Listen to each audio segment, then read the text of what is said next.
नमस्कार साथियों। तो आज है 14 अगस्त 2026। दोस्तों बाजार आज शुरू से लेकर क्लोजिंग तक फुल डे नेगेटिव में था। नेगेटिव में क्लोजिंग दिया। बीच में थोड़ा बहुत रिकवर करने की कोशिश जरूर किया बट नाकाम रहा।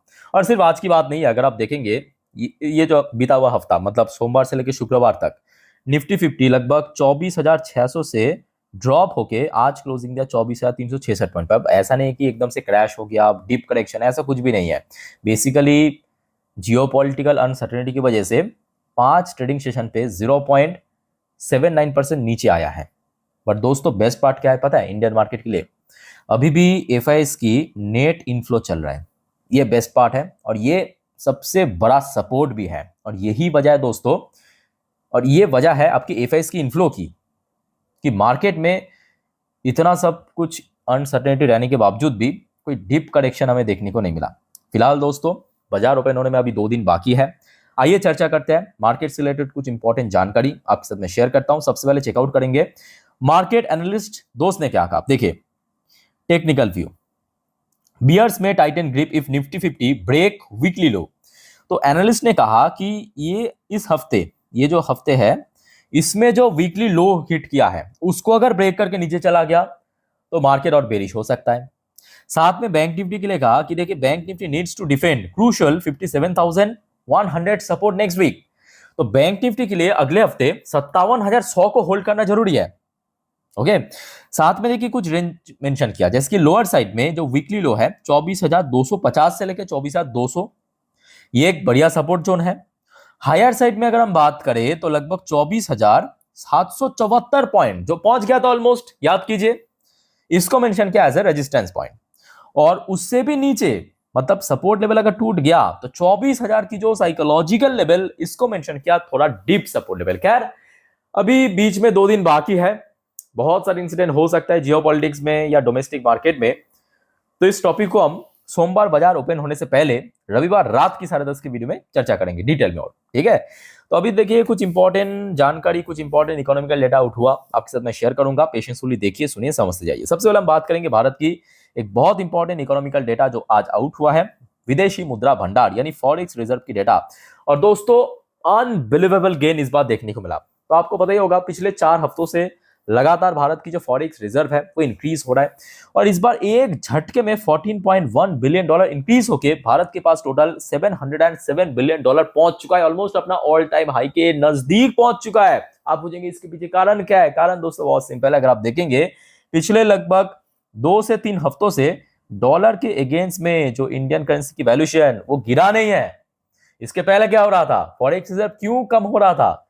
क्योंकि आरबीआई को मजबूरी में यूटिलाइज करना पड़ रहा था डॉलर को, ताकि रूपी वो स्टेबल पोजीशन पे होल्ड करे।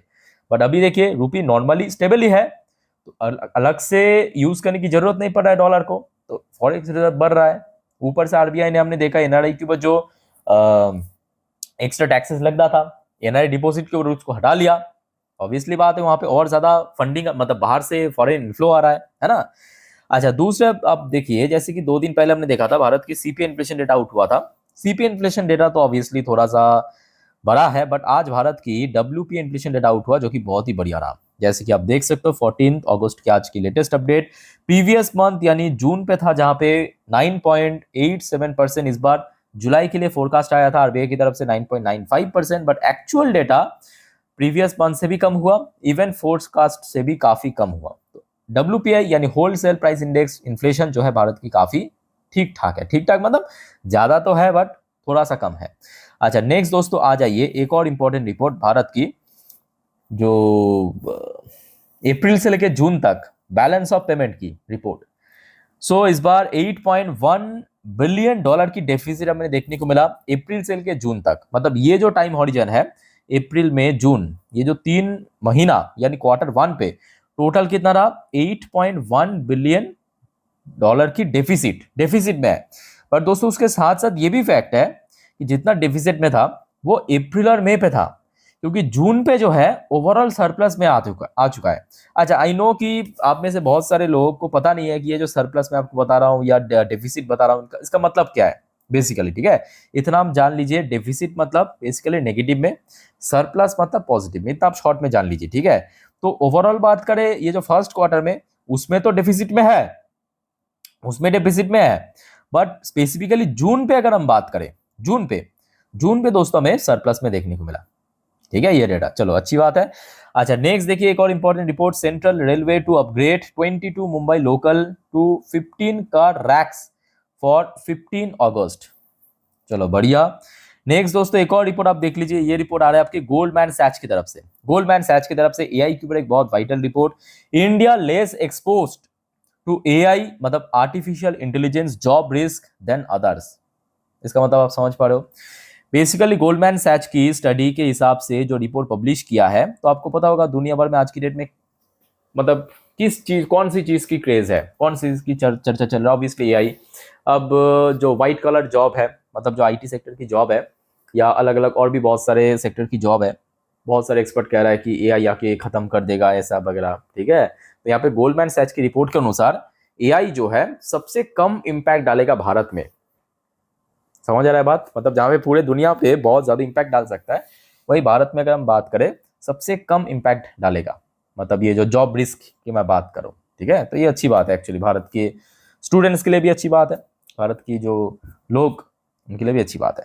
अच्छा नेक्स्ट देखिए एक और important report, RBI to close FX swap मतलब forex swap for overseas deposit earlier than plan, inflow top $50 billion. अच्छा आरबीआई ने जैसे ही देखा कि ओवरऑल बात करें जो इनफ्लो हो रहा है, अच्छा इनफ्लो हो रहा है, तो ये जो एफएक्स स्वैप की जो फैसिलिटी था उसको बंद कर दिया, उसको क्या कर दिया, बंद कर दिया।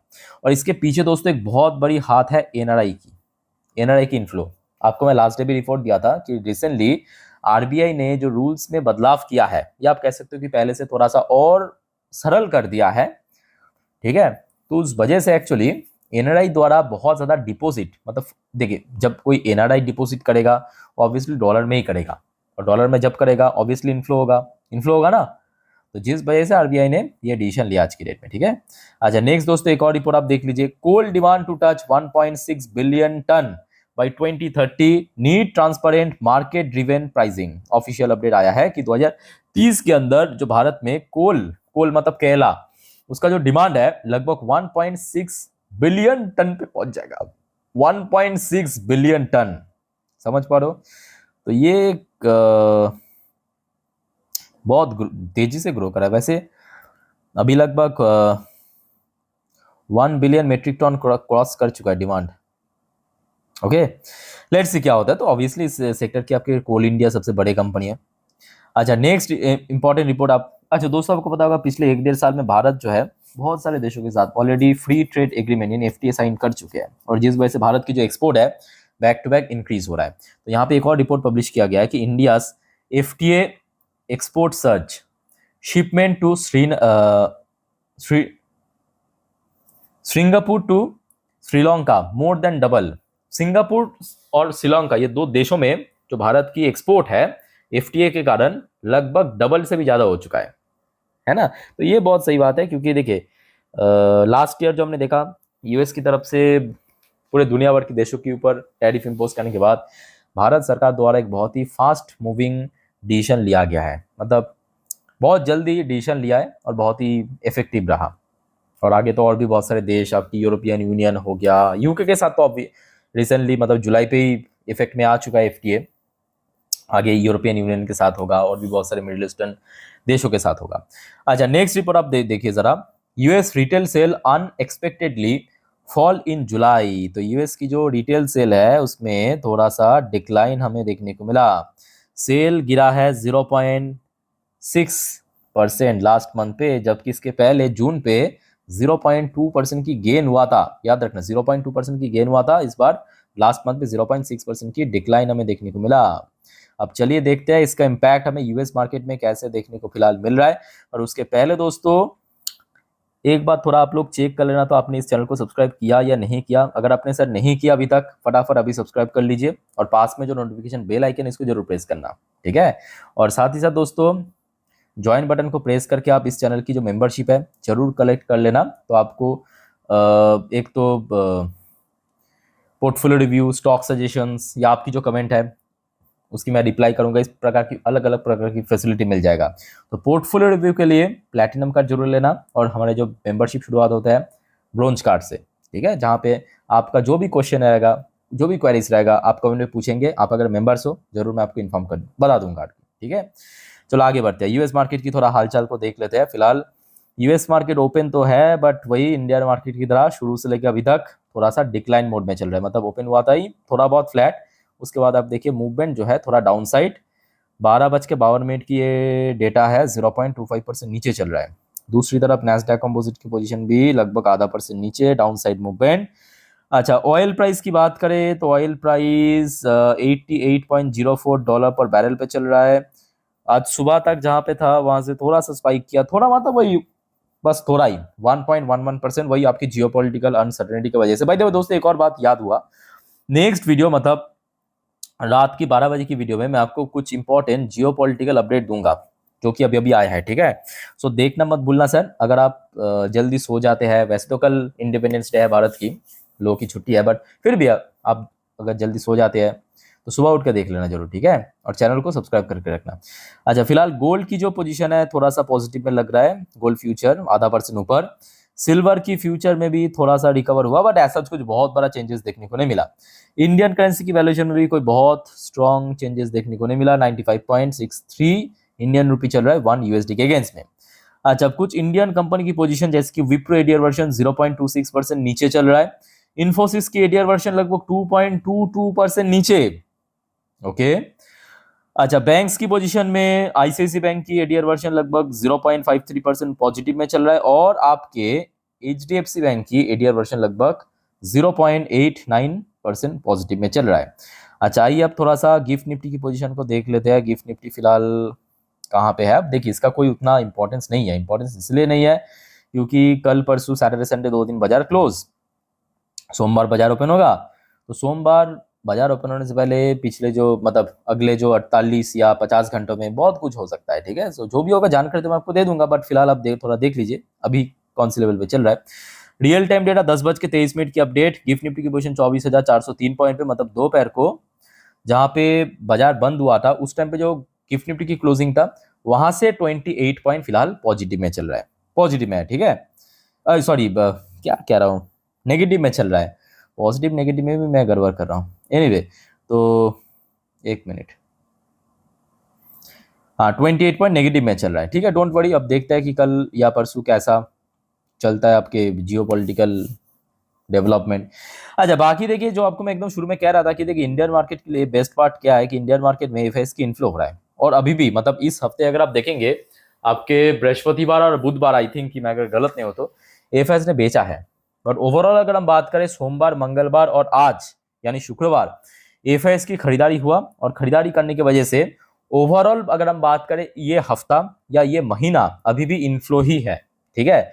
जैसे कि आज भी लगभग 508 करोड़ के आसपास खरीदा है, डीआईएस ने खरीदा 356 करोड़ के आसपास शेयर, ओवरऑल इनफ्लो चल रहा है, तो जिस वजह से मार्केट स्टेबल भी है बहुत ज्यादा। वैसे आज TA35 इजराइल की टॉप इंडेक्स 0.33% नीचे आकी क्लोजिंग है, ठीक है। ओके दोस्तों, देखिए जितने भी इंपॉर्टेंट अपडेट था मैं आपको दे चुका, मेरे बात को ध्यान से सुनिएगा। कल सैटरडे बाजार क्लोज, अच्छा परसों संडे बाजार क्लोज। तो कल सैटरडे दोस्तों जितने भी मार्केट से रिलेटेड अपडेट रहेगा, जियोपॉलिटिकल अपडेट रहेगा, मैं आपको दे दूंगा। और संडे के दिन दोस्तों मोस्ट इंपॉर्टेंट, क्योंकि नेक्स्ट डे मार्केट ओपन होगा। सो अगले हफ्ते कौन कौन सी इवेंट है, कौन कौन सी इकोनॉमिकल डेटा आउट होगा, कौन कौन सी स्टॉक इंपॉर्टेंट है, शेयर मार्केट की सारे अपडेट, जियोपॉलिटिकल अपडेट सब इकट्ठा करके दे दूंगा रविवार के दिन, ठीक है। तो रविवार एक भी वीडियो मिस मत करना, और दोस्तों चैनल को सब्सक्राइब करके रखना जरूर अगर आपने अभी तक नहीं किया तो। बाकी वीडियो को वाइंड अप करता हूँ, मिलते हैं नेक्स्ट वीडियो में। टेक केयर, बाय बाय, जय हिंद।